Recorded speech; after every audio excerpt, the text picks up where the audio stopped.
안녕하십니까. 경제와 정의를 다잡는 홍반장, 저는 KBS 기자 홍사원입니다. 일본의 경제 성장률이 지난 3분기에 다시 마이너스 0.8%로 떨어졌습니다. 7월 올림픽을 앞두고 기대 효과로 2분기에 잠깐 플러스 성장을 보였지만은 3분기에 곧바로 다시 마이너스 성장률로 돌아선 것입니다. 1964년 도쿄 올림픽을 기점으로 일본 산업과 경제가 비약적 발전을 이룩한 것처럼 올해 개최된 이 두 번째 도쿄 올림픽을 일본 경제 성장의 기폭제로 삼으려고 했지만은 결론적으로 올림픽 특수는 없었습니다. 새로 출범한 기시다 내각은 사상 최대 규모의 경제 대책을 내놨는데, 그래서 오늘 일본 이 새 내각의 경제 대책 그리고 앞으로 한일 관계 전망까지도 한번 좀 짚어보겠습니다. 자, 그리고 이번 주 청취자 여러분을 위한 책 선물 이벤트 진행합니다. 개그맨 황현희 씨가 쓴 경제 에세이 비겁한 돈을 매일 4분씩 추첨해서 보내드립니다. 투자의 원칙과 기본을 담은 책 비겁한 돈 받고 싶은 분은 성함, 연락처 그리고 주소와 함께 짧은 문자 50원, 긴 문자 100원이 드는 샵 9730으로 문자 보내주시기 바랍니다. 자, 홍사원의 경제쇼 출발하겠습니다. 유튜브 오늘도 함께 갑시다.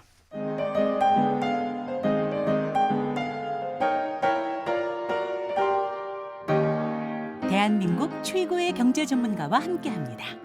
믿을 만한 정보만 쉽고 정확하게 전해드립니다. 홍사훈의 경제쇼. 네, 일본 와세다 대학 국제교양학부 박상준 교수 나오셨습니다. 안녕하세요. 네, 안녕하십니까. 예.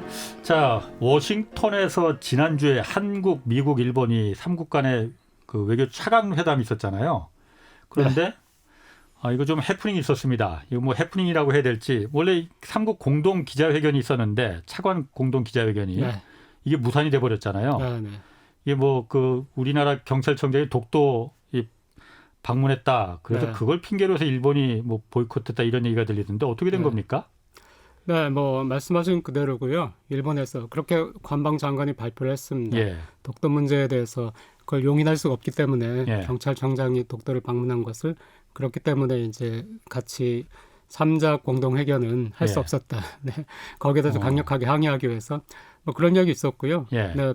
일본이 2009년에도 한국의 경찰청장이 독도를 방문한 적이 있다고 하더라고요. 있었어요. 네, 예. 저도 몰랐는데 이제 이번에 뉴스 듣고요. 예. 네, 근데 2009년 10월이던데 그때는 제가 도쿄에 있을 때였어요. 제가 예. 도쿄 방학이라든가 아니면 안식년이라 했으니까 도쿄에 없을 때도 있는데 네. 도쿄에 그때는 있었지만은 전혀 몰랐어요. 그때야 한일 관계가 지금처럼 나쁘지 네, 않았으니까. 네. 그러니까 일본의 10년 전에 일본하고 20년 전에 일본이 또 지금의 일본하고 다르거든요. 예. 그러니까 일본이 그동안에 우경화가 많이 됐다는 거는 아시고요. 예. 또 이 영토 문제에 굉장히 천착을 많이 해요. 예. 점점. 그래서 이번에 영토 문제에 대해서 물러나지 않겠다는 것을 일본 국민한테 보여줌으로써 일본의 우경화된 국민들한테 어필하려는 정치적 의도도 있을 것이고요. 예. 근데 또 일본은 반대로 한국의 경찰청장이 독도를 방문한 것을 한국인들은 별로 신경을 안 쓰잖아요. 거기에 대해서 막 어떻게 판단도 안 하고 있는데 일본은 반대로 이게 한국인의 반일 정서를 자극해서 정치적으로 뭔가 노림수가 있다. 이렇게 또 일본은 이거를 오해를 하는 거예요. 그런 시각도 일본에 있습니다. 네. 그러니까 일본 입장에서는 기분이 굉장히 나쁘다는 거죠. 지금 세계 3국이 만나가지고 워싱턴에서 같이 차관회의를 하고 있는데 그 바로 하루 전날 반일 감정을 자극할 수 있는 퍼포먼스를 일본의 일부 시각은 일부러 했다. 일부러? 네네. 한국이 일부러 했다? 네, 한국이 일부러. 이걸로 해가지고 논란을 만들어가지고 또다시 대선이 있으니까 반일 정서를 자극했다. 이런 것도 있고 하니까 등등 복잡하게 얽혀가지고 일본도 정치적으로 판단을 했겠죠. 지금 여기에서 가는 것이 좋겠냐 안 가는 것이 좋겠냐. 그래가지고 이것을 공동 기자회견을 안 함으로써 강력한 메시지를 던지는 것이 정치적으로 자기네한테 유리하다는 판단이 섰겠죠. 그래서 그렇게 한 것 같습니다. 어쨌든 독도에 우리나라 군 병력이 가 있는 게 아니고 경찰 병력이 가 있으니까 경찰청장이 고생한다고 이제 갈 수 있는 거 아닙니까? 그런데 시기적으로 좀 그 묘했다 이거군요. 아니요, 그러니까 그 사람들은 일본의 주장이죠. 일본에 갔다 이거죠. 그러니까. 일본은 일부러 갔다는 것도 있지만 또 근본적으로 일부러 갔으니까 더 기분 나쁘다는 것도 있지만은 근본적으로 일본은 그 다케시마라고 하면서 일본 땅이라고 하지 않습니까? 그러니까 그 일본 땅이 불법으로 점거된 것도 불쾌한데 거기에다가 뭐 한국의 고위 관료가 방문한다. 네, 이것은 경찰청장이 가서 그럼 기분 나빴으면 경찰서장이 갔으면 기분 안 나빴으려나? 자, 그러면은 이게 그 어쨌든 이게 아까 말씀하신 대로 2009년에도 어쨌든 뭐 갔었고 과거에 2012년도가 이명박 그 당시 대통령도 한번 갔었어요. 그때는 일본에서 굉장히 그 반응이 격했었고. 그런데 이번에는 어쨌든 미국에서 한국, 미국, 일본 3자 이제 외교 차관이 어쨌든 한미일 공조를 좀 돈독하게 하기 위해서 모여서 공동 기자회견까지 이제 준비하고 그랬는데 그걸 갑자기 이제 안 가겠다 보이콧 해버리면은 뭐 심각한 외교적 결례 아닌가요, 이거? 그렇게까지 할 만한 사안이었나요? 네, 그게 뭐 그렇게까지 할 만한 사안인지 심각한 외교적 결례인지 그건 이제 제가 뭐 그쪽 정치 외교 전문가는 아니니까 그걸 딱 판단할 수는 없지만 물론 그런 시각도 있는데요. 저는 이제 청취자분들에게 좀 더 그 심각한 문제랄까요? 좀 더 심각하게 그 말씀을 드리고 싶은데 이런 문제가 발생하면은 독도 문제에 관련해서 다른 것도 마찬가지예요. 위안부, 뭐 징용도 마찬가지지만 독도 문제 이런 해프닝 같은 게 발생하면은 한국에서도 막 여론이 들끓고 분노하고 비난하고 일본 비난하고 독도는 한국 땅이야라고 얘기하고 항상 그러고 끝나요. 그러고 끝나는데 일본에서는 2013년도에 그 2013년이 아베 정권이 시작한 해죠. 근데 이제 그 이전 민주당 정권에서부터 논의는 있었지만 2013년에 영토 주권 대책 기획 조정실이라는 것을 내각 관방이라는 것을 세웠거든요. 내각 관방 장관이 내각의 2인자예요. 총리당 2인자라고 볼 수 있는데 이 관방 장관이 있는 그곳에 예를 들어서 한국 같은 국무총리실 이곳에 몇 개의 부처가 있는 거예요. 근데 그 부처 중에는 그 부처를 담당하는 사람이 장관급인 부처들이 있습니다. 그러니까 한국 같으면 기재부라든가 부가 있듯이 뭐 외무부 있듯이 일본에서는 외무성이라든가 뭐 재무성이라든가죠. 그래서 그 성을 담당하는 사람이 장관이죠. 일본에서 이걸 대신이라고 하는데 그 뭐 외무 대신 이렇게 하죠. 대신이라고 하는데 대신의 지위를 가졌지만 자기의 그 부처 성이 없이 관방 그 장관이 있는 곳에 실만이 있는데 거기를 이제 담당하는 그 장관들이 있어요. 근데 그 수준의 영토 주권 대책 기획 조정실이라는 것은 이걸 담당한 사람은 이 실 외에도 몇 개를 더 담당하고 있지만은 이걸 담당하고 있는 사람이 장관 수준, 대신 수준이거든요. 그러니까 대신 수준의 관료를 앉혀가지고 이제 영토를 우리가 그 지키겠다. 이걸 2013년도에 만든 다음에 2018년도에는 이 실에서 영토 주권 전시관이라는 것도 개설해서 굉장히 일본에서는 체계적으로 이거를 홍보도 하고 자료도 수집하고 준비를 하거든요.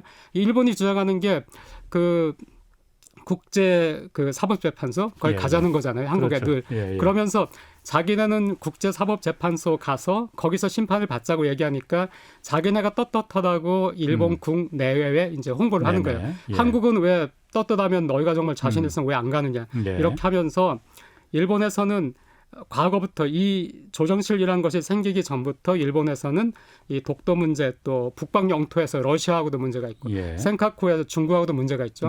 이것들을 담당하는 공무원들이 있어가지고 체계적으로 관리를 계속 하고 있는 거예요. 하고 있는데 그러니까 그 사법재판소 가자고 얘기를 할 정도로 사법재판소 가겠다는 각오를 하고 있는 거예요. 그러니까 한국은 당연히 안 가죠.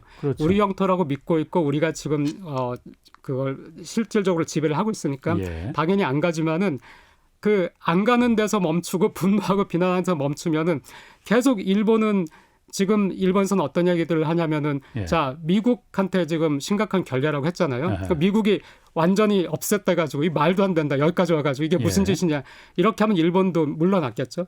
근데 미국에서 그냥 셔먼 장관이 발표할 때 한국과 일본 사이에서는 그 의견의 불일치 그러니까 예전부터 있어왔고 지금도 그 문제 때문에 이번 우리가 논의하는 북핵이라든가 뭐 중국 관련이라든가 이게 아니고 다른 어떤 문제 때문에 이 자리에 오지 못했다라고 얘기하고 넘어갔거든요.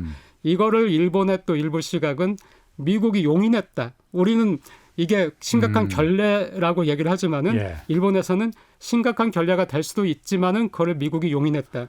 이거는 미국이 최소한 우리가 봐도 중립이잖아요. 예. 중립이거나 아니면 더 나아가서 일본의 우파들은 미국이 일본을 어느 정도 이제 지지한다는 쪽으로까지 국민들한테만 얘기를 하거든요. 그러니까 아전인 수식으로 해석을 한다 이거죠. 예. 그러니까 항상 보면은 미디어가 어떤 보도, 미국에서 일어난 한일 간의 어떤 충돌을 미디어가 보도할 때 예. 한국의 뉘앙스하고 일본의 뉘앙스는 항상 달라요. 예. 한국은 항상 한국에 유리한 쪽으로 그걸 보도를 해요. 그러니까 한국 사람들은 그래서 국제사회가 한국을 응원하는구나 생각해요.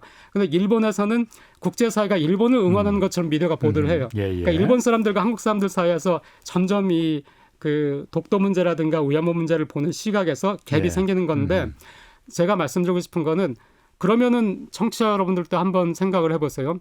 한국에는 독도 문제를 전담한 부처가 있나요?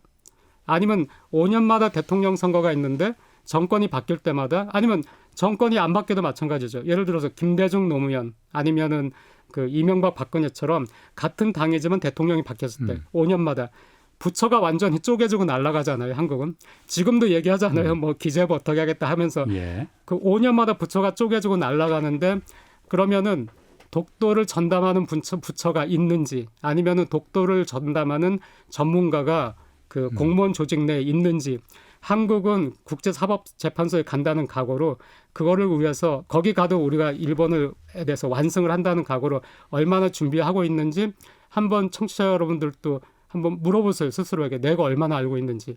그러면은 의외로 한국에서의 굉장한 오해가 일본 사람들은 독도에 관심 없어. 잘 몰라. 이건데 아니에요. 반대예요. 관심 많다 이거죠. 네. 일본에서는 또 홍보를 많이 했고 일본은 빼앗긴 입장이니까 뺏으려고 하니까 적극적으로 홍보하고 공격적으로 나오잖아요. 그러니까 홍보도 많이 하고 자료도 많이 제시하고 하는데 한국은 이제 우리 거니까 하는 게 저는 아니라는 생각이라고 생각하는데 그런 생각에 그냥 같은 레파토리만 반복하는 거예요. 발전이 없어요. 논리라든가 어떤 증거 수집이라든가 이런 거에서. 그러니까 저는 반대로 어떨 때 그런 생각이 들어요. 독도, 다케시마, 일본 사람들이 더 많이 하는 거 아닌가? 한국의 20대 청년하고 일본 20대 청년이 부딪혔다. 서로 싸운다. 한국 대학생이 이길 수 있을까? 예를 들어서 유튜브 같은 거 보면은 거기에 막 한국 대학생인지 모르겠어요. 아무래도 젊을 것 같은데 한국인과 일본인이 막 유튜브에서 영어로 싸워요. 근데 일본 애들은 거기서 자기네 외무성에서 교육 받은 대로 체계적으로 A, B, C, D 하면서 왜 일본 건지를 얘기를 하는 거예요. 그러면은 영어로 막 거기서 싸우고 있는 한국인은 그 A, B, C, D를 논리적으로 이걸 격파를 해야 되잖아요. 그러면 영어로 보는 제3국 사람이 역시 한국 땅이네 생각할 거 아니에요. 근데 거기에다가 비아냥대고 비난하고 식민지 지배 이런 걸 얘기하면서 그 A, B, C, D에 대해서 충분히 깰 수 있는데 우리가 알고 있는 논리만으로도 깰 수 있는데도 그거를 깨지 않고 그냥 욕만 하고 넘어가는 경우가 많아요. 그럼 저는 너무 답답하고 이번 그렇군요. 이 사태를 보면서도 여기서 멈추지 말고 한국은 얼마나 준비하고 있는지 한국의 다음 세대는 여기에 대해서 얼마나 알고 있고 또 얼마나 준비하고 있는지 이 다음 세상이 어떻게 변할지도 우리가 알 수 없고 국제사회의 기류가 어떻게 될지도 알 수 없으니까 저는 최악을 상정하고 준비를 해야 된다고 생각하기 때문에 이번 이 해프닝이 일본이 그냥 한 번 일으킨 해프닝이지만 한국의 어떤 기회가 될 수 있다고 생각합니다. 이걸 계기로 좀 더 한국도 준비를 하고 만약 이 영토를 정말 우리가 지켜야 된다라고 생각한다면은 정말로 그냥 각오를 해야 되지.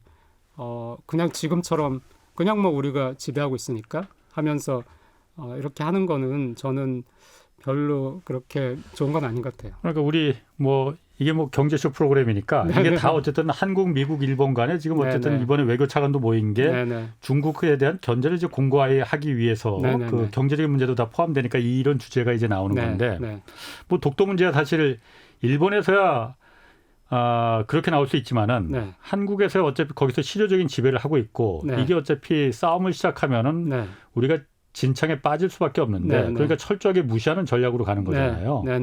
그런 부분에서 물론 아까 박 교수님 말씀하신 대로 표면적으로는 대외적으로는 그렇게 하지만 내부적으로 우리 논리를 탄탄하게 세우는 뭐 그런 건 필요하지만은 딱히 이게 어떤 그 전담 부처까지 만들어서 하면은 이게 오히려 일본한테 그런 빌미를 주지 않을까. 야, 봐라, 한국도 저거 이게 분쟁 지역이기 때문에 저렇게 전담 부처까지 만들고 그러지 않느냐. 그러니까 이거 정말 우리 그 누구 땅인지 아까 말씀하신 대로 사법재판소 끌고 가서 한번 가보자. 당신들도 한국도 지금 부처도 만들고 그랬다며. 이럴까 봐 아마 그러지 않을까 그런 생각도 좀 들긴 들어요. 맞습니다. 제가 드릴 말씀이 조금 그 오해를 사수되는 거를 잘 바로잡아 주셨는데요.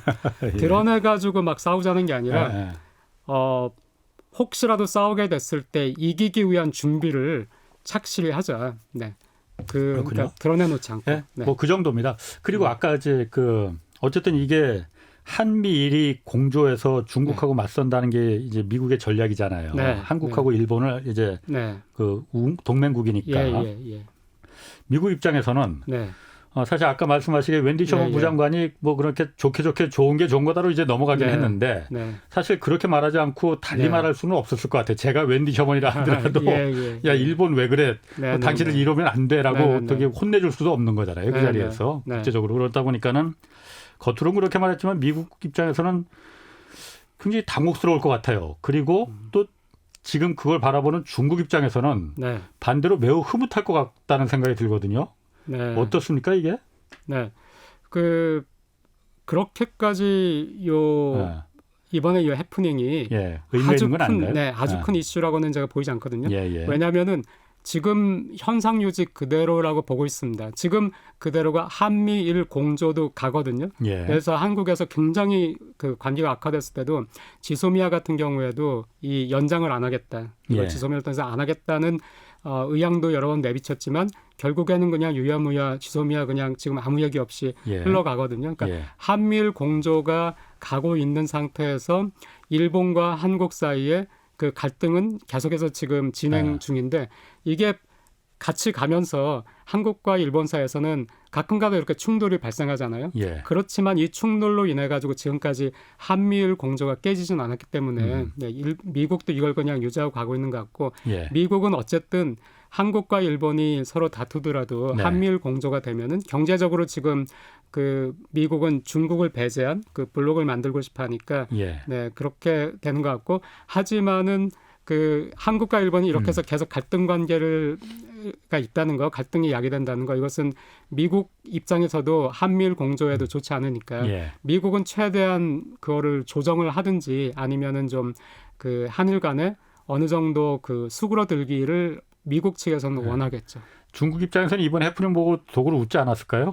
속으로는 했을 것 같은데. 속으로는 균열이 있으니까 좋긴 했겠죠. 중국은 그러면 이런 한미일 공조에 대해서 이걸 심각하게 그 중국의 핵심 이익에 지금 그 반하는 심각한 위협으로 받아들이고 있을까요? 그 중국 입장에서는 한미일 공조, 그러니까 경제라는 측면에서 본다면요, 한미일 공조에 굉장히 신경을 쓴다기보다 지금 현재는 미국과 중국의 대립, 그리고 미국이 경제적으로 가하는 압박, 그러니까 중요한 부품 같은 거를 중국 기업에 수출하는 거를 금지시키고, 한국 같은 경우에 그 일본에서 세 개 품목만 수출을 금지시킨 것이 아니라 이제 규제를 했죠. 규제를 시작했을 때도 굉장히 난리가 났는데 지금 미국은 중국에 대해서 더 광범위한 분야에 대해서 규제를 하고 있거든요. 그러니까 그게 굉장히 중국으로는 서로는 신경이 쓰이고 중국은 한미일 공조는 상관없지만은 일본과 한국이 경제적으로 정치적으로는 일본 같은 경우에는 확실히 미국 편이라는 거를 일본은 뚜렷하게 했고요. 여러 번 발표를 했고요. 근데 경제적으로는 여전히 사실 물밑에서 기업들은 오히려 중국에 대한 투자를 늘리거든요. 그러니까 어떤 분쟁이 발생해서 일본에서 제품이 중국으로 가지 못하거나 서로 무역이 규제 때문에 원활하지 못할 경우에 차라리 어떤 것들은 중국에 생산 거점이 있는 게 유리하니까 그것들에 대한 투자를 오히려 최근에 늘리는 경향이 있을 정도예요. 그러니까 중국은 그런 식으로 경제적으로 일본과 관계가 끊어지지 않으면 상관없다는 것인 것 같고 한국은 그 다음이긴 하지만은 한국에 대해서는 중국은 경제적으로 중국을 배신할 수가 없다라고 생각을 하겠죠. 그러니까 한미일 공조의 위협을 일본과 한국에 대해서는 경제적으로 중국과 떨어질 수 없다고 생각을 할 것이기 때문에 네. 그거는 크게 중국은 위협으로 느끼지는 않을 것 같아요. 그러니까 그걸 위협으로 느낀다면은 일본과 한국을 대상으로 해서 이미 메시지를 발신을 했겠죠. 네, 가만히 있다는 것이. 하지만 지금은 우선은 미국과 그 경제 전쟁, 무역 전쟁 이거에 중국은 집중을 하고 있는 것으로 보입니다. 그렇군요. 자, 다음으로 넘어가서 자, 일본 기시다 새 내각이 이제 출범했어요. 근데 출범하자 이제 사상 최대 규모의 경제 대책을 발표했다고 하거든요. 네. 사상 최대 규모라는 게 뭐 어느 정도길래 그리고 어떤 내용인지 네. 궁금하거든요. 네. 그러니까 이번에 경제 대책을 발표하면서 사상 최대라고 하는 것이 그 정부 예산. 그러니까 경제 대책 발표하면서 민간의 그 투자도 받을 수 있으니까 그 부분도 조금 있지만은 그거를 제외한 정부 예산만으로 55.7조 엔, 약 56조 엔이니까 뭐 10배 해서 원으로 한다면은 560조 원. 그러니까 뭐 엄청나네. 네, 어마어마하죠. 1년에 그런 건 아니겠죠? 1년에 그런 거예요? 네, 1년에 그렇습니다. 네, 1년에 그렇게 하겠다는 겁니다. 네. 그리고 이거를 하기 위해서는 지금 현재 가지고 있는 일본의 GDP가 570조 엔 정도거든요. 570조 엔. 그래서 570조 엔 뭐 580조 엔 뭐 그 정도인데 5,800조 원이겠네. 우리나라 돈으로는. 그렇죠. 네, 네. 근데 일본의 예산은 100조 엔 정도예요. 100, 뭐 7, 8, 뭐 110조가 안 될 거예요. 100조 엔 정도?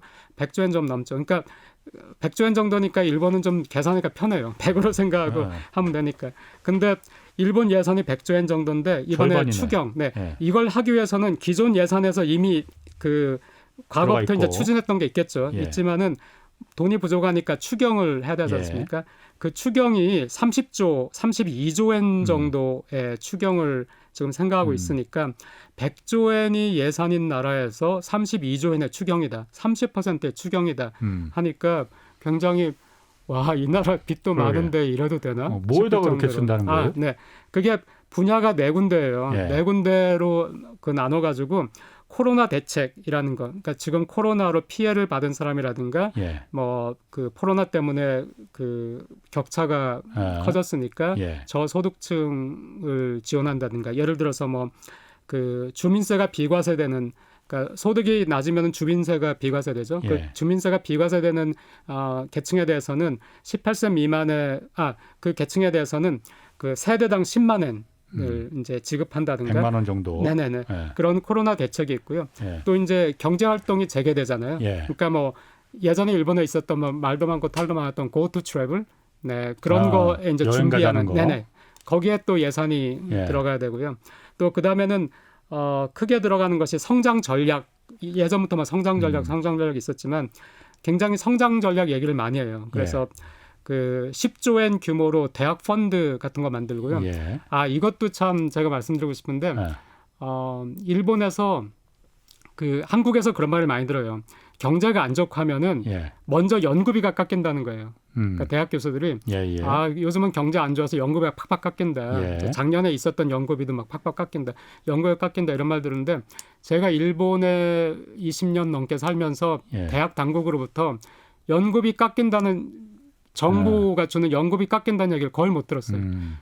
나라 경제 안 좋은데 매년 그 정부에서 나오는 연구비는 저희가 경쟁을 해야 되거든요. 경쟁을 해가지고 이제 연구 업적 가지고 경쟁해서 따내야 되는데 그 정부에서 주는 그 연구비 지원금에 이런 게 또 새로 생겼으니까 이거 막 그 지원하세요 하고 대학 당국에서 늘 오거든요. 그래서 늘 경제 안 좋은데 이놈의 연구비는 뭐 늘 뭐 이렇게 또 지원한데 이런 생각을 하는데 일본에는 또 그런 그 곤조라고 하나요? 일본은 그런 게 또 있어요. 어려울 때 그냥 어려울 때 그 이제 미래를 위해서 투자한다, 연구한다. 네, 이런 게. 그래서 이번에 뭐 10조 엔 규모로 해서 또 연구비 그 지원한다고 하고요. 또 이제 마지막 네 번째는 분배 전략 해가지고 임금 인상을 하는 기업에 대해서는 세제를 지원한다. 이런 게 있고요. 그 이번에 기시다 내각이 들어서면서 기시다가 그 기자회견하면서 그 새로운 그 일본식 자본주의 해가지고 분배를 강조하는 얘기를 많이 했죠. 그래서 그 임금 인상을 기업에서 한다면은 세제 그 지원을 하겠다라든가 또 인력이 또 그 지금 경제가 발전하는 섹터가 다르잖아요. 그러니까 그 인력이 이동할 수 있도록 재취업 같은 거를 지원한다든가 또 하나는 일본에서 굉장히 문제가 되는 것이 지금 일본에서는 개호라고 하는데 우리나라 같으면 이제 요양보호사 이런 것이죠. 예. 네, 그런 분들이 굉장히 모자란데 고령화 사회니까 아니면 육아도 일본 우리가 가끔 듣잖아요. 일본에 뭐 그 보육실을 부족해서 도쿄에서 난리다 뭐 이런. 예. 근데 육아를 담당할 교사들도 부족한데 이게 저임금이기 때문이거든요. 예. 그러니까 이거를 임금을 높여야 되는데 민간에서 그만한 여력이 없으니까 정부에서 그 임금을 지원함으로써 그 간호사라든가 요양보호사라든가 뭐 육아를 담당하는 분들이라든가 이런 분들의 임금을 높이겠다. 이런 거 그리고 이거에 또 그 분배 이쪽으로 해가지고 그 18세 이하 자녀가 있으면은 1인당 10만 원. 18살 미만 네네. 청소년들한테? 네네네. 왜 1인당 청소년들한테만 10만 원이 100만 원 아니에요? 네네네. 네. 1년에 애들한테. 10만 원. 네네네. 왜 애들한테만 100만 원씩? 부모들은 안 주고 어른들은 안 주고? 일본에서 가끔 이렇게 네. 그 아이들 그 수당을 한꺼번에 주든지 아니면은 지속적으로 늘려왔거든요. 예. 2010년도부터 그랬던 것 같은데 그때는 저희 아이가 어렸기 때문에 예. 그 수당이 조금씩 늘어나는 거를 그 느꼈었는데요. 이번에 이제 1년에 그냥 그 기존에 있는 수당과 별도로 10만 원을 준다니까 다른 것인데 일본이 지금 아이가 없어서 굉장히 힘들잖아요. 예. 인구가 이미 뭐 감소한 지 오래됐죠. 예. 그러니까 아이들을 지원함으로써 이제 그 아이들을 가지는 부담을 좀 줄이겠다 하는 그런 의도가 있습니다. 그래서 그런 이제 분배 쪽으로 해가지고 뭐 22조, 뭐 9조, 뭐 20조, 뭐 5조 이렇게 하다 보니까 모여가지고 그게 한 56조 원 정도. 아니 그러면 일본이 그렇게 우리 돈으로 580조 원 뭐 이렇게 1년에 쓰려면은 네. 일본이 지금 국가 부채도 지금 GDP 대비해서 우리보다 훨씬 높잖아요. 네. 우리도 뭐 균형 재정 해갖고 네네. 뭐 예전에 40%만 넘으면 큰일 난다 뭐 그래서 네네네. 지금은 뭐 60% 가까이 되긴 하지만은 네네. 일본은 그보다도 훨씬 더 심각하잖아요. 네네. 근데 이렇게 또 아까 말씀하신 대로 추경도 또 땡겨다 쓰고 이러면 네네. 괜찮은 건가요? 가뜩이나 부채가 많은데. 네. 안 괜찮죠. 안 괜찮은데 예. 저도 무슨 생각으로 이렇게 하는지는 모르겠어요. 모르겠는데 일본에서 이 경험은 했어요. 그러니까 일본에서 이 나라비지 GDP에 일단 단순히 한국하고 비교하시면 안 돼요. 제가 가끔 가다 보면은 이 정치인이나 언론에서 일본은 뭐 나라비지 GDP 대비 200% 넘었는데도 괜찮다. 예. 한국은 이제 겨우 50% 아니냐 이렇게 하시는데 이제 가계부채라든가 가계 금융자산이라든가 그런 것들이 서로 다르기 때문에 아니면 그 대외 자산이라든가 다르기 때문에 단순 비교는 일단 어렵다는 걸 말씀드리고요. 그런데 이제 일본 같은 경우에는 100% GDP의 100% 가까이 됐을 때부터 이미 막 난리가 났었어요. 그때부터 이거 위험한 거 아니냐. 네, 그래서 거기도 그랬군요. 예, 그렇습니다. 100% 가까이 됐을 때 막 이거 위험하다. IMF 이런 데서도 경고를 많이 했고요. 그래서 그때 이제 재정 건전화 해가지고 이제 많이 노력을 했죠. 노력을 했는데 경제가 안 풀릴 때는 아무리 재정을 건전하게 하겠다고 아무리 노력을 해도 경제가 안 풀릴 때는 안 되는 거예요. 이게 더 안 되죠. 예.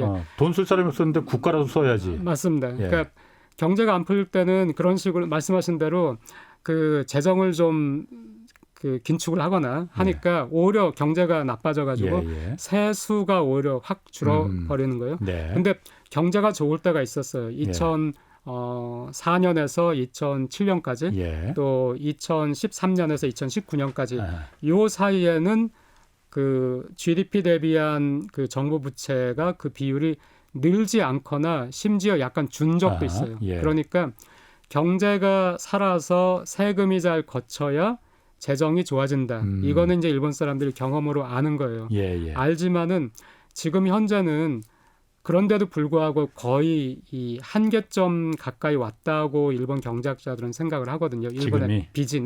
그런데도 불구하고 이 기시다 정부에서는 그것보다는 경제가 좋아져야 세수도 좋아진다. 이쪽으로 이제 돌아선 거죠. 돌아섰고 이게 옳은 판단일 수도 있어요. 옳은 판단일 수도 있지만은 저는 옳은 판단일 수도 있지만은 정치가들은 어쩔 수 없이 어떤 큰 결심을 한 정치가 아닌 다음에는 자기가 정권을 잡으면은 이렇게 돈을 더 많이 쓰고 싶어하는 것 같고 기시다도 마찬가지로 지금은 왜냐하면 핑계가 아주 좋거든요.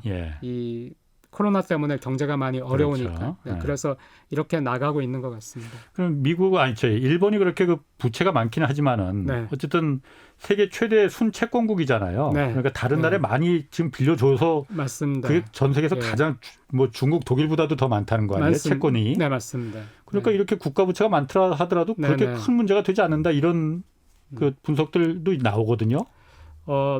네, 하지만은 예. 네, 그러니까 이제 어느 정도 힘은 있다는 거죠. 네, 국가 부채를 이렇게 많이 가질 수 있는 어느 체력은 있다라는 것인데. 채권을 많이 갖고 있으니까. 네네. 그렇지만 너무 나갔다 지금. 네. 하지만은 그게 경제 섹터가 있는데 예. 어느 한 섹터에서 굉장히 빚이 많다. 하지만 이 섹터에서 빚이 많더라도 다른 섹터가 괜찮으니까 괜찮다라고 쉽게 생각하기가 쉬운데요. 예. 그렇지가 않은 것이 예를 들어서 가계부채를 우리가 생각을 해보죠. 가계부채. 그러면은 한국이 지금 가계부채가 굉장히 위험한 수준이다. 예. 일본 같은 경우는 정부부채가 위험한 수준이다. 그럼 가계부채가 위험하다. 이 가계부채가 위험하다는 거 아니까 지금 관리를 열심히 하고 있거든요. 예. 잘하고 이제 펑크가 나지 않도록. 그런데 만약 하나 이게 펑크가 난다. 예. 펑크가 나면은 가계부채가 펑크가 난다는 얘기는 이 금리가 인상되거나 했을 때 또 아파트 값이 떨어졌을 때 내가 1억짜리 아파트를 한 8천만 원 융자를 내가지고 샀는데 이것이 한 7천만 원 아래로 내려갔다. 예. 내려갔는데 나는 8천만 원에 대한 이자를 갚아야 되는데 예. 이율은 또 2% 3% 올라갔다. 예. 그럼 견딜 수가 없거든요. 견딜 수가 없으면은 이 집을 한국 같으면 팔아야 되고 예. 미국 같으면은 이제 그 은행에서 가져가겠죠. 예. 네, 그런 식으로 되면은 매물이 쌓이니까 집값은 더 폭락을 하게 되고요. 예. 집값이 더 폭락을 하면은 더 견딜 수가 없죠, 사람들은. 예. 그렇게 되니까 이제 소위 미국에서 얘기한 서프라임 모기지 그렇죠. 크라이시스 같은 예. 그런 것이 발생을 하기 때문에 그때는 정부가 아무리 재정이 건전하다 하더라도 가계부채가 무너지면은 이게 경제가 굉장히 크게 충격을 받거든요. 마찬가지로 일본이 아무리 대외 채권을 가지고 있더라도 이 대외 채권을 가지고 있는 것은 일본 정부보다는 일본의 민간 부문이에요. 민간 부문인데 예. 일본 정부가 가지고 있는 이 부채도 누가 채권을 가지고 있냐면은 민간이 가지고 있거든요. 아하, 예. 민간 입장에서는 아무리 해외에서 내가 재산을 가지고 있어도 내 재산 중에 일부는 또 정부에다 투자를 그렇지. 했거든요. 예. 근데 이 정부에 투자한 채권이 펑크가 나면은 민간도 손해가 큰 거예요. 민간이 자선 사업가가 아닌 이상. 그렇죠. 네, 그렇죠. 그러니까 민간이 이 손해를 보게 되면은 예. 그래서 은행이 손해를 보게 된다. 그러면은 지금 이 상황이 이러니까 은행이 손해를 봐도 뭐 우리 좀 봐줘야지 이게 아니고 그렇죠. 은행이 손해를 보면은 그 은행장 이하 그 관리 감독했던 사람들은 다 예. 책임을 져야 돼요. 그러니까 그 사람들은 어느 정도 위험해지고 이거 안 되겠다 싶으면은 그때는 이제 정부 채권을 투매할 수도 있거든요. 예. 더 싸지기 전에 이렇게 되면은 소위 말하는 이제 그 뱅크런이라고 해가지고 패닉이 발생하게 되니까 예. 굉장히 잘못되면 위험할 수 있는 그건데. 그러게요. 네. 그러니까 흔히들 그러니까 일본이 세계에서 다른 나라에 돈을 가장 많이 빌려준 채권국인데 네. 국가 부채 그거 뭐 아무 문제 안 된다라고 말하는데 꼭 그런 건 아니군요. 그렇진 지금 얘기 않습니다. 들어보니까 알겠습니다. 예. 지금 그러면 미국도 그렇고 뭐 한국은 조금 미국보다는 좀 덜하지만 물가 굉장히 오르고 있습니다. 그리고 네. 그것 따라서 지금 인플레, 뭐 공급 부족에서 난리다. 뭐 석유값도 오르고 뭐 부품도 안 들어오고. 네. 그래서 뭐 금리 올려야 된다. 네. 한국은 이미 한 차례 올렸고 네. 미국도 이제 뭐 내년부터 올린다 만다 좀 네. 얘기 나오지 않습니까? 네. 네. 일본은 그럼 어떻습니까? 일본은 계속 디플레였었잖아요. 네. 네. 잃어버린 30년이라고 할 맞습니다. 정도로 물가가 예. 오히려 예. 안 오르서 걱정이었잖아요. 네. 네. 지금 일본은 어떻습니까? 여전히 일본은 참 여전히? 네, 네. 왜 그럴까? 네, 정말 답이 없네요. 네, 정말 아니 이 상태에도 물가가 안 오르면 어떻게 되는 거예요? 그러니까요. 얼마나 이 구조적으로 고착이 됐는지 예. 정말 난리를 쳐도 예. 물가가 오르지를 않네요. 일본은 물가가 잘 안 오르고 있고요. 예. 근데 이제 일본이 늘 디플레했던 건 아니고 디플레도 마찬가지. 네. 박 교수님. 네.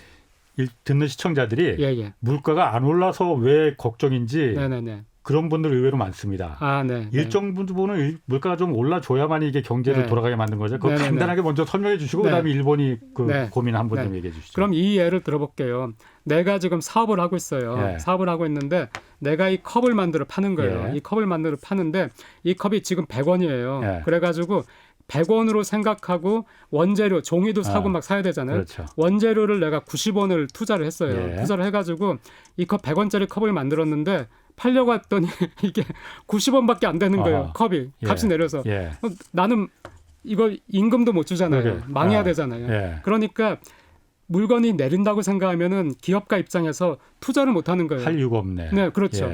네. 그런데 또 소비자 입장에서는 물건이 내린다고 생각해 보세요. 지금 내가 현대차 사려고 하는데 지금 3천만 원 내야 되는데 내년엔 이거 사람들이 다 2,700만 원 된다. 사겠나요? 내년에서 1년 참죠. 안 사죠. 그러면은 기업은 투자를 겁이 나니까 안 하고 소비자는 그렇죠. 기다렸다가 소비 안 하고 그럼 기업은 더 팔 수가 없으니까 더 투자를 안 하고. 그러니까 약간의 물가 인상은 그래서 경제를 돌아가게 맞습니다. 만든다는 거. 그런데 일본은 지금 계속 물가가 오히려 계속 내려가요, 그냥? 그 물가가 길게 보면은 완전히 마이너스는 아니고요. 제로에서 왔다 갔다 한다고 할 수 있는데 그러니까 플러스 뭐 0.8 아주 높을 때는 플러스 2 가까이도 갔지만은 0.8 이렇게 갔다가 다시 또 마이너스 0에서 왔다 갔다 하는데 그 0에서 왔다 갔다 하는 게 위험한 것이 0에서 왔다 갔다 한다는 것은 일정 부분은 마이너스 디플레이션이라는 얘기거든요. 그러니까 아까 말씀하신 것처럼 디플레이션은 항상 그렇게 부작용을 일으키니까 비교적 꾸준하게 2% 정도 유지하는 게 이제 이상적이다 보통 경제학자들은 생각하거든요. 그래서 일본도 많이도 아니고 2%가 목적인데 그 2%가 정말 안 되네요. 아니 그러면 그 일본이 그 좀 이해가 안 되는 게 지금 물가가 미국도 그렇고 물가가 막 오르는 게 그 어떤 수요가 막 폭발해서 너도나도 막 물건 살라고 막 이런 것도 있지만은 그것도 일부 있지만은 공급이 부족해서 그러니까 자동차로 말하면 자동차 반도체가 안 들어와서 또 석유값 원자재 값이 올라서 또 미국 LA 항해 앞바다에 쭉 이제 컨테이너선 그 있듯이 부두 하역 노동자들이 지금 부족해서 그런 공급이 부족해서 물가가 오르는 거잖아요. 일본은 그럼 공급이 부족한 게 아니에요, 그러면은? 일본도 똑같은 문제를 가지고 있습니다. 그러니까 이제 그 요인, 그러니까 공급 측에서 물가가 오르는 거죠. 공급 측에서 이제 원재료 가격이라든가 부족하니까. 오르는 거죠. 그것이 이제 물가를 올리는 그 작용도 하겠죠. 그러니까 그것 때문에 일본에서도 이제 그 물가가 올라가는 효과가 있겠죠. 있는데 또 미국이나 한국은 그것 때문에 많이 오르잖아요.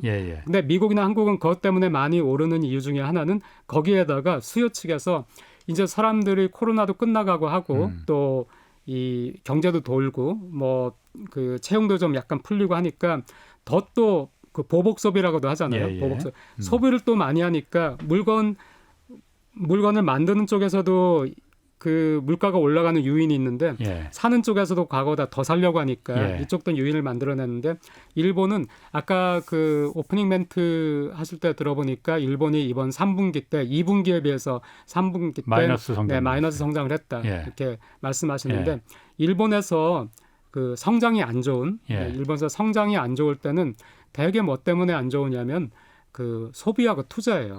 소비하고 투자인데 이 일본이 지금 또 소비하고 투자가 또 안 좋아요. 이 3분기에. 그러니까 소비하고 투자가 안 좋다는 얘기는 물건을 안 산다는 얘기거든요. 그러니까 일본은 수요 측에서 물건을 물가를 자꾸 내리는 그 요인이 있는 거예요. 근데 그게 구조적인 문제도 있는 것이 일본은 인구가 감소하고요. 그러니까 내수 시장이 줄어든다는 얘기잖아요. 거기에다가 그 고령화가 되니까 점점 노인분들은 돈 쓸 일이 없어지잖아요. 그러니까 전체적으로 이 수요가 굉장히 약한 거예요. 거기에다가 일본은 잃어버린 30년, 20년 경험을 했기 때문에 경제가 조금 안 좋아지면은 또 걱정이 돼가지고 또 지갑을 자꾸 닫는 거예요. 그러니까 그런 점에서 디플레가 자꾸 발생하고 안 좋은데 한 가지 좋은 점은 그렇기 때문에 가계부채 문제는 제로예요. 가계는 뭐 너무 단단해요. 금융자산 이런 걸 보면은 하도 지갑을 닫으니까. 그러면 금리는 어떻습니까? 지금 일본은 그럼 금리 올리거나 그럴 계획이 없는 건가요? 지금으로선 전혀 없고요. 그럴 필요가 없겠네요. 지금 그러니까 일본 은행에서 최근까지 계속 그쪽에서도 이제 회의를 한 다음에 그 금리 정책, 금융 정책 발표를 하잖아요. 발표할 땐 지금까지는 계속 현상 유지를 발표를 하고 있어요. 그럼 그 일본도 그 양적 완화를 계속 했잖아요. 그래서 엔화를 계속 찍어냈잖아요. 그것도 그럼 지금 계속 양적 완화를 계속 하고 있는 중입니까? 하고 있습니다. 미국은 거 줄이고 있잖아요, 지금. 그렇습니다. 일본은 줄일 생각 없는 거예요? 네, 미국은 테이퍼링이 시작됐는데 예. 일본은 그게 시작이 안 됐고요. 예. 일본은 지금 사면 초과예요. 왜냐하면은 이거를 또 안 줄일 수도 없어요. 테이퍼링을 그렇겠죠. 일본도 안 할 수 없어요. 왜냐하면은 지금 양적 완화라는 것은 중앙은행이 예. 민간이 가지고 있는 정부의 채권을 중앙은행이 계속 산다는 그렇지. 얘기거든요. 예. 계속 사 가는데 돈 주고 산다는 네, 얘기죠. 그런 식으로 그 민간이 가지고 있는 채권을 중앙은행이 다 이미 50% 가까이 흡수를 했는데 예. 이걸 계속 흡수하면은 민간이 가지고 있는 중앙 정부의 그 예. 채권이라는 게 그것도 어느 정도 필요하거든요. 네네. 그 시장에. 예. 그러니까 더 계속해서 가져갈 수는 없어요. 그러니까 예. 이게 언젠가는 줄여 나가야 되는데 예. 그 언젠가가 벌써 올 줄 알았는데 아직 안 오니까 고민이 있고요. 근데 만약 여기에서 자 그럼 이제 우리가 안 산다 이런 식으로 하면은 금리가 채권을 안 사게 되면은 채권 가격이 떨어지고 채권 가격이 떨어지면은 금리가 올라가는 구조거든요. 예. 그러니까 금리가 올라가면은 일본은 지금 한국은 금리가 올라가면 가계부채가 큰 문제가 되잖아요. 예. 일본은 정부 부채가 지금 일본 어느 상황이냐면은 시간이 근데 되나요? 괜찮습니다. 네, 일본 지금 어느 상황이냐면 그래서 제가 연봉이 7천만 원이라고 생각해보세요. 연봉이 7천만 원인데 1년에 제가 1억을 써요. 예. 그러니까 매년 3천만 원은 빚을 내야 되는 거예요. 예. 근데 제가 그 1년에 1억 쓰는 것 중에서 한 2,500만 원 정도는 빚이 있으니까 이자 갚아야 되잖아요. 예. 그리고 내 빚이 또 만기가 되는 게 있잖아요. 예. 만기가 되는 것들이 있으니까 그 한 2천 몇백만 원은 그걸로 다 쓰는 거예요. 이자 갚고 만기 오는 거 빚 갚고. 근데 갚는 거는 한 뭐 이자로 한 900만 원, 또 만기가 도래하는 빚이 한 1,400만 원 갚는 거예요. 그러니까 매년 1,400만 원 정도 갚는 거예요. 갚는데 그 7천만 원 소득인데 1억을 쓰니까 3천만 원도 빚을 내는 거예요. 그렇죠. 1억 4천밖에 1억 5천밖에 못 갖고 있는데 3천만 원 빚을 내는 거예요. 그러니까 빚이 계속 늘어나잖아요. 그러니까 빚을 낼 때마다 채권을 발행할 때마다 약정 이자라는 거, 이 채권에 대해서 얼마를 그렇죠. 내가 이자를 주겠다. 이걸 이제 해야 되는데 근데 지금까지는 금리가 거의 제로니까 거의 제로, 이자는 제로인 거예요. 거의. 네, 최근에 그 발행한 채권들은. 이게 만약에 1%, 2%, 3% 올라가면은 새로 발행하는 채권들은 전부 그 1%, 2%, 3% 이자를 줘야 되는 거예요. 그러니까 빚은 늘어나는데 거기에다가 그 빚에 대한 이자까지 늘어나면은 지금도 나는 빚이 허덕이는데 더 허덕이게 될 거거든요. 그러니까 이 금리를 어느 정도 경제가 좋아지고 세수가 확보되고 과거처럼 GDP 대비 나라 빚이 더 늘지 않거나 하는 그 정도가 됐을 때는 금리를 올려도 일본 정부가 견뎌낼 수 있지만은 이 상태에서 금리 올리면은 일본 정부는 새로 채권 발행할 때마다 약정 이자를 새로운 그 높은 금리로 해야 되니까 굉장히 부담이 커서 금리를 올릴 수도 없고 금리를 안 올리자니 계속해서 양적 완화를 유지해야 되는데 지금 이미 50% 가까이 사들였는데 더 사기도 어렵고 해가지고 굉장히 그 이제 시장에서는 불안해하죠. 어떻게 되나 어떻게 하나 하고. 그럼 지금도 양적 완화를 계속 하는 중이면은 그렇게 어쨌든 지금처럼 양적 완화를 돈을 일본 그 중앙은행이 채권을 이제 계속 사주는 거를 조금씩 계속 이어나가면은 그냥 지금처럼 그냥 해서 나가면은 괜찮은 거 아니에요? 네, 그런 시각도 있습니다. 그래서 이제 전통적이지 않은 이제 이것도 어쨌든 처음 그러니까 시도해 보는 거잖아요. 맞습니다. 그렇기 때문에 이제 전통적이지 않은 그런 이제 경제 이론들이 많이 그 나왔죠. 나와가지고 그런 식으로 빚 걱정하지 마라. 빚 걱정. 정부를 국민이 신뢰하는 이상, 중앙은행을 신뢰하는 이상에는 예를 들어서 지금 30년짜리 채권 가지고 안 되면은 100년짜리 채권 발행하자 이런 식으로 괜찮다는 시각도 있고요. 또 이제 저같이 좀 소심한 사람들은 하지만은 이러다가 시장에서 이거 위험한데 남이 팔기 전에 내가 먼저 팔아야지 이런 게 만약 발생하면은 굉장히 위험하니까 관리를 해야 된다는 시각도 있고 그렇습니다. 알겠습니다. 어쨌든 일본에서 예전에 그 벤 버냉키 연준 의장이 일본을 보고 그 미국의 이 양적 완화를 시도했다는 거. 이게 경제학 이론적으로는 이게 참 위험한 거지만은 해보니까 별 문제 없더라 일본이. 그러니까 우리도 할 때는 화끈하게 해야 된다. 이렇게 해서 그냥 헬리콥터에서 돈 뿌려듯이 했다는 거잖아요. 맞습니다. 일본이 여러 가지 면에서 좀 경제학적인 면에서 새로운 걸 한번 좀 나중에 결과가 어떻게 될지 모르겠습니다. 맞습니다. 자, 그리고 기시다 총리가 이제 미국과 이제 중국 견제에 적극적으로 동참하는 경제 안보 네. 지금 강조하고 있잖아요. 네, 그리고 네. 또 새로 내세우는 게 새로운 자본주의를 네, 네. 내세우고 있어요. 네, 네. 새로운 자본주의라는 게 뭘 말하는 건가요? 일본에서도 양극화가 점점 심해졌어요. 예. 심해져가지고 또 이 분배를 강조하는 거는 일본 정책에서 계속적으로 있어 왔습니다. 이게 예. 아주 새로운 건 아니에요. 아베노믹스 할 때도 아베라는 사람을 우리가 극우라고만 생각하지만은 예. 아베노믹스 하면서 일본 경제가 좋아졌잖아요. 예. 양적 완화하니까 일본 엔화 가격이 하락했어요. 예. 그래서 수출 기업들이 수출을 많이 하게 됐어요. 예. 그러니까 아베 입장에서는 자, 우리 정책으로 기업 너네가 이익을 봤으니까 기업 너네도 이거를 이제 노동자한테 돌려줘야 된다. 해가지고 임금을 인상해라. 압박을 많이 했었고요. 기업들도 사실 2013년부터 2019년까지의 통계를 보면은 기업들도 노동자에 대한 보수를 지속적으로 늘려왔거든요. 예. 네, 그렇게 해서 그 분배를 신경을 안 쓴 건 아니지만 그런데도 불구하고 전 세계가 양극화가 심해졌고 일본도 예. 피해가지 못했어요. 그래서 기시다는 이번에 이제 아베의 전체적인 그 경제 정책을 계승을 하고 있습니다. 확 예. 바뀐 건 없어요. 확 바뀐 건 없지만 기시다가 자기의 이제 색깔을 내려는 거죠. 이 크게 바뀌지 않은 이 안에서 뭔가를 강조함으로써 그 강조한 것이 분배를 좀 더 강조해서 예. 그 새로운 이제 일본식 자본주의다. 새로운 자본주의다. 해서 분배를 강조하겠다. 네, 이렇게 하고 있습니다. 그러니까 미국도 마찬가지고 지금 중국도 마찬가지고 전 세계가 하여튼 코로나 이후로 양극화가 워낙 극심하게 돼 버렸으니까 자산 격차 분배에 이제 좀 재분배에 대해서 많이 정책적으로 좀 힘을 쏟는 것 같네요. 네, 네. 자, 그런데 어쨌든 잃어버린 30년 일본 경제 이게 어쨌든 이번에 사상 최대 규모의 경제 대책도 내놓고 그랬는데 활력을 되찾을 가능성이 좀 보입니까? 어떻습니까? 일본 경제에 대해서는 저가 이제 일관적으로 제가 드리는 말씀은 일본 국내 경제라든가 일본의 GDP 아니면 일본이라는 그 나라 국가의 경제를 생각한다면은 암울하죠. 암울해요? 네, 암울하죠. 암울하고 근데 이제 저는 한국도 그렇게 안 되기 위해서 일본을 참고 삼아서 지금부터 노력을 많이 해야 된다고 생각하는데 하지만 그렇다고 일본이 망하느냐? 그게 아닌 것은 일본의 기업은 지금 굉장히 많이 개혁을 해가지고 많이 튼튼해졌어요.